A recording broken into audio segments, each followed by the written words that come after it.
Brad B. Houston, I know you read a ton of news. How do you differentiate between real info news versus misleading articles and propaganda? Well, first of all, there's always a smell test. So sometimes you read something like, that seems quite fantastical. I don't know if I trust that. And I said that sometimes with like legit news articles, and I find out like, no, times are so crazy it's actually happening. But I look at what the website's coming from first, and that will oftentimes tell me if it's a fake news site. Because there's some that purposely do fake news to fool people because they're sickos, and there's ones that do fake news to kind of play a narrative. So I'll look up where the source is coming from. Oftentimes I'll use mediabiasfactcheck.com.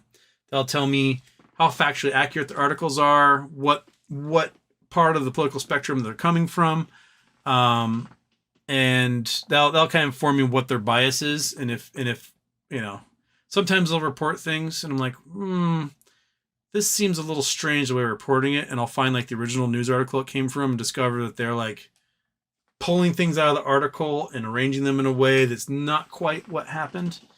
But yeah, so it takes being able to search and confirm. And when you do it for a while, you can start to recognize fake news websites right off the bat. They do it a lot on like Twitter and Facebook, where, you know, it's like freedomeagle.America. You know, like, that's not a real news site. That is a propaganda page designed to fool boomers, and it's working. So sometimes they make themselves very well known. There's others that do a much more professional job.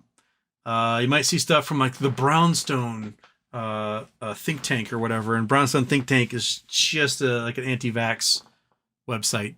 They try to like make themselves seem like that they're hoity-toity and something real, and they're not.